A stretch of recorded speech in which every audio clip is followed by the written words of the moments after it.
இமாச்சல பிரதேசம் இந்த பேரை கேட்டாலே மனசுக்குள்ள பனிமலைகளும் பச்சை பசேல்னு பள்ளத்தாக்குகளும் வந்துட்டு போவோம் இல்லையா?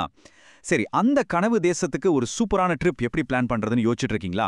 கவலையே வேண்டாம், உங்களுக்கான ஒரு முழுமையான வழிகாட்டி தான் இது. வாங்க ஆரம்பிக்கலாம். இணையத்துல பார்த்தா 100 வெப்சைட் 1000 வீடியோஸ்னு ஒரே குழப்பமா இருக்கும். அதெல்லாம் இனிமே வேண்டாம். இப்போ நாம சிதறி கிடக்கிற எல்லா தகவலையும் ஒன்னா சேர்த்து உங்களுக்காகவே ஒரு பெர்ஃபெக்டான ட்ரிப் பிளான உருவாக்க போறோம்.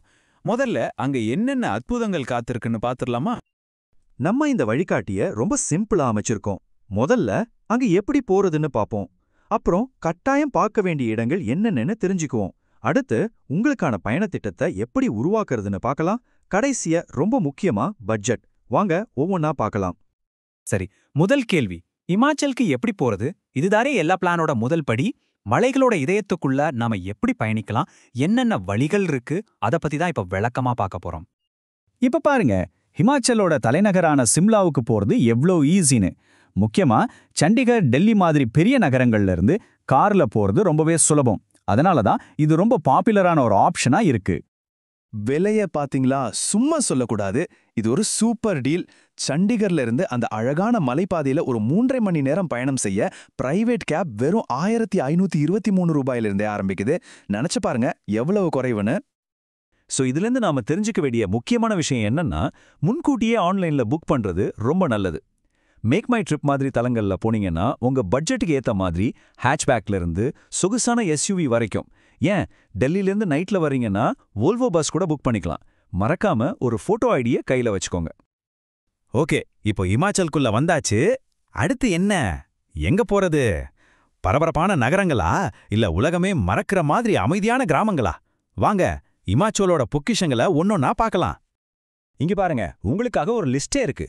சிம்லா, குஃப்ரி மாதிரி இடங்கள்ல காலனித்துவ காலத்து கட்டடங்களும் மால் ரோடையும் ரசிக்கலாம். இல்ல உங்களுக்கு அட்வென்ச்சர் தான் பிடிக்கும்னா குலு மணாலிக்கு போங்க. அங்க ஸ்கீயிங், பாராகிளைடிங்னு பட்டைய கலப்பலாம். அமைதி வேணும்னா தர்மசாலா, இல்ல இந்தியாவின் மினி சுவிட்சர்லாண்டுன்னு சொல்ற டல்ஹௌசி. இன்னும் கொஞ்சம் உள்ள போய் கின்னோர் பள்ளத்தாக்குக்கு போனீங்கன்னா அங்க ஒரு தனி உலகத்தையே பார்க்கலாம். ஒவ்வொருத்தருக்கும் இங்க ஒரு இடம் இருக்கு. நீங்க கொஞ்சம் நீளமான ட்ரிப் பிளான் பண்றீங்கன்னா வழியில அமிர்தசர் போறதுக்கு வாய்ப்பு இருக்கு. அப்படி போனா ஜாலியன் வாலாபாக் பத்தி தெரிஞ்சுக்கிறது ரொம்ப அவசியம். இது நம்ம இந்திய வரலாற்றுல மறக்க முடியாத ஒரு மிக முக்கியமான சோகம் நிறைந்த இடம். அந்த துயரத்தோட ஆழத்தை இந்த ஒரு வரி சொல்லும். அங்க இருக்கிற தியாகிகள் கிணத்துல இந்த கிணற்றிலிருந்து 120 உடல்கள் மீட்கப்பட்டனன்னு எழுதியிருக்கும். துப்பாக்கி சூட்டிலிருந்து தப்பிக்க நிறைய பேர் இந்த கிணத்துல குதிச்சு உயிர் விட்டாங்க. இது அந்த இடத்தோட வலிய நமக்கு உணர்த்துற ஒரு சின்னம். உண்மையான ஒரு சாகச பயணமும் அதே சமயம் அமைதியும் வேணும்னு நினைக்கிறவங்களுக்கு கின்னோர் பள்ளத்தாக்கு ஒரு மறைக்கப்பட்ட சொர்க்கம். ஆபத்தான இந்துஸ்தான் திபெத் நெடுஞ்சாலையில பயணம் செஞ்சா அங்க இருக்கிற கிராமங்கள்ல ஒரு வித்தியாசமான வாழ்க்கையை நீங்க பார்க்கலாம். நெருக்கமான சமூகங்களா இயற்கையோடு ஒன்றி வாழ்றாங்க. சரி, எங்கெல்லாம் போகணும்னு ஒரு லிஸ்ட் ரெடி பண்ணியாச்சு.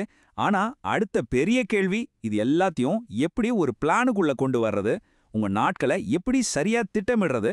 வாங்க அதுக்கு சில உதாரணங்களை பார்க்கலாம். இது ஒரு ரொம்ப பாப்புலரான 6 நாள் பயண திட்டம்.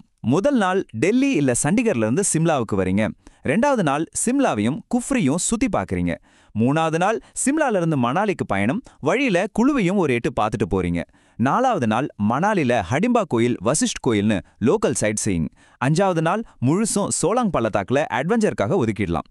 6வது நாள் மணாலில இருந்து கிளம்பி டெல்லிக்கு திரும்பிடுறீங்க. பாருங்க எவ்வளோ பக்காவான பிளான். இப்போ நீங்க தான் முடிவு பண்ணணும். உங்களுக்கு தேவையானது ஒரு சின்ன வீக்கெண்ட் பிரேக்கா, இல்ல ஒரு பெரிய கிராண்ட் டூரா?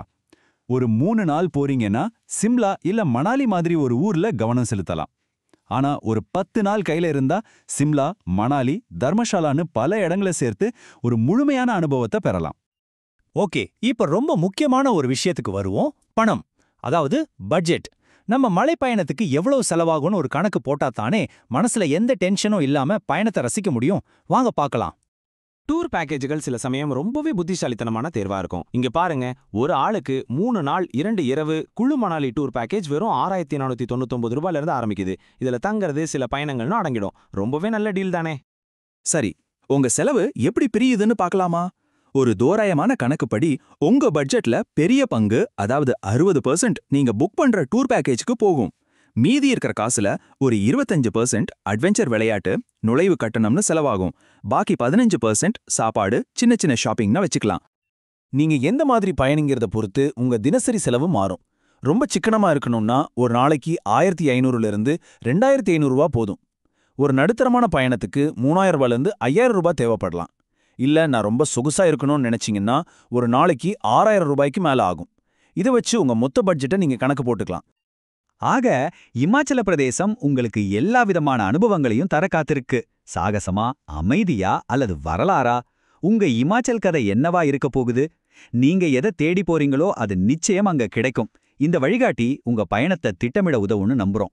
உங்களுடைய பயண அனுபவங்கள் இனிமையாக அமைய வாழ்த்துக்கள்.